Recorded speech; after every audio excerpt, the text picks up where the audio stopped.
Alright, I've got other costs that I've created for the game. Hunting tag. To hunt a deer, to get it one tag, I've made it for all female animals 500, male 250. And the reason I've made the females more is that they tend to be more numerous. Males are harder to find, generally speaking. That's why I'm making the females cost more. And also I think in real life hunting, they tend to not want to be shooting the female population as much as the males, obviously for reproductive, give birth to the next lot of deer next generation. So I'm making the female tags more than the male for those reasons. Each night you sleep in a cabin, you have to pay $250. Each time you do your cooking, the 2 hours of cooking for your food for the day, $250. Now I've got fines in the game. Now with these fines, there's still some more I might think of, but for now, what I've got is two types. If you shoot an animal and you haven't got a tag, and if you shoot an animal that it's not in season, which obviously means you don't have a tag as well, cumulative fines. The first time you do it, $250 fine, then the next time $500, and then every time after that you just keep adding $250. So the more you do it, the worse it gets. If you harvest an animal but you don't have a tag or it's out of season, it's the same, but however, obviously when you harvest an animal you get money for it. The game gives you money for harvesting, and I just make it you've got to pay that back. So you gain it and then you lose it, and therefore but the fine essentially is the same. This little sheet here are all the weapons, listing all the weapons prices. The purple ones are the downloadable content that that you don't pay for. I've just worked out some prices for those. You can see there all the purple ones, and some of the scopes as well. These ones here. So I've got prices for those. So that's everything to do with costs. Now, to deal with the issue of all these costs, particularly ones that the costs that the game won't apply, I'll take a simple one. Buying a hunting tag. The game doesn't do that. The way I'm doing it is using the cabin fee to achieve the same thing. Now you'll notice when you go to cabin and rest, it'll cost you $250, and if you do it again it'll cost $500, and if you do it again within a amount of time, I think it goes to $1,000, it might go to $2,000, I can't remember, but I'll be using that feature to relieve myself of money that I used to spend on things like this.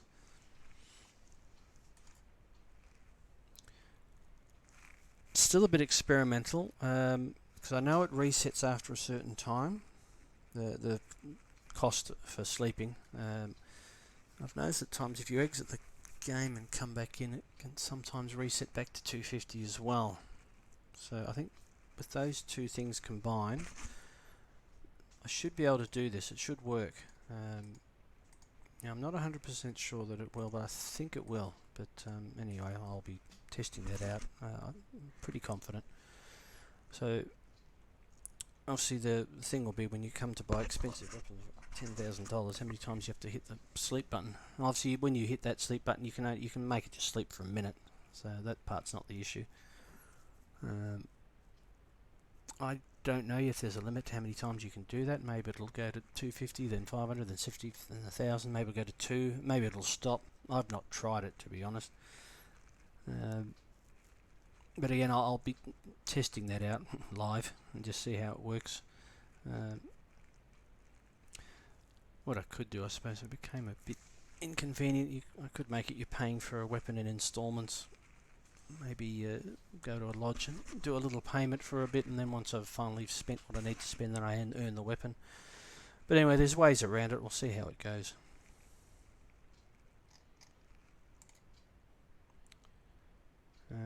This bridge, this is where I record my record my best scores in for personal best scores and personal best lodge trophies. This one's probably not real. I'll leave this one, it's not really relevant. But the last one, this is relevant.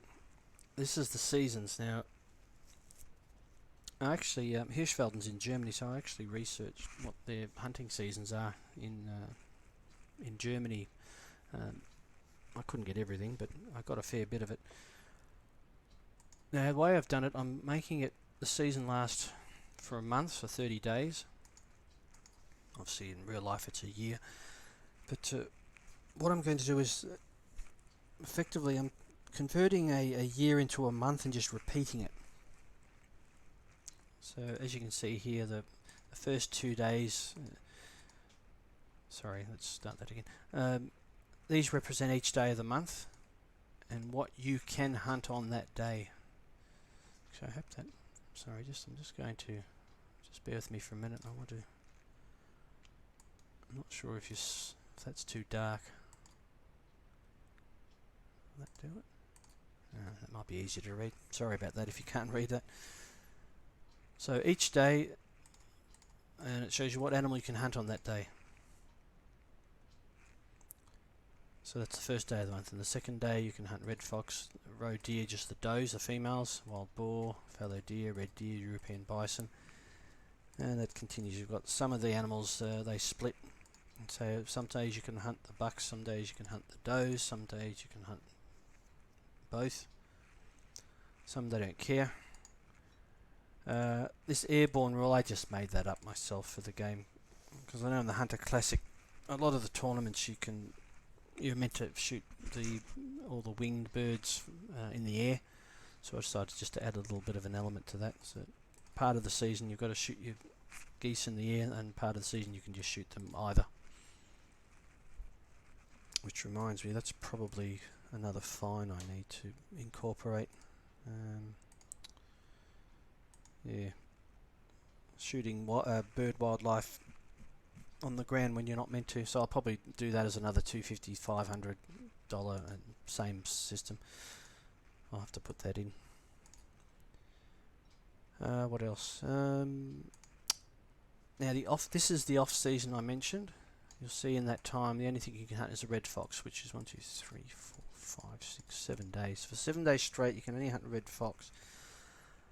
But that's where I apply that rule that I mentioned. Where is it? There, number 11 there. So when you're in that pink zone in the off season, you can only hunt one edible animal a day, and you choose the tag for it. So you might decide to go after a female doe or a wild boar or fallow deer. Probably wouldn't go for a Canada goose because it's so small it wouldn't give you much meat.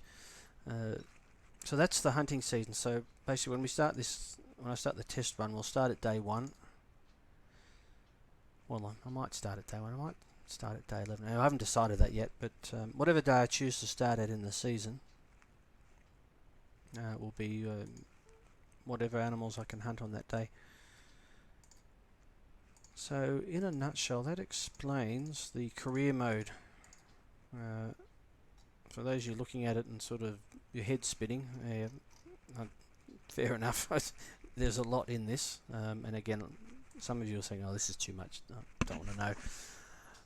But you might decide that some of it you like, whether it be the skills system I use, or the costs, or maybe the seasons, or maybe the fact that we've got hunting tags and fines, prices for weapons.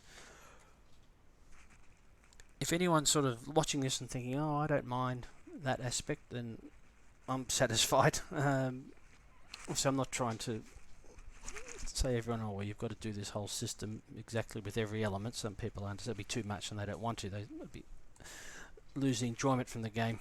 For me, this increases. It's just me. It's how I work. But for any of you that do like this, have a try in your own games. Whether you want to do all of it or some of it. Yeah, totally up to you, I guess. So with that, I think I've pretty much got everything covered. So I think what we'll do, I'll finish this video here. The next video, when I do my first career mode, It will be you'll notice it'll be in Hirschfelden. I'm still going to do my old survival mode series in Leighton Lake, so I'm not stopping that, because a lot of people have been watching that and they've obviously been enjoying it, so I'm not going to stop it and sack it for something else. So I'll run them both.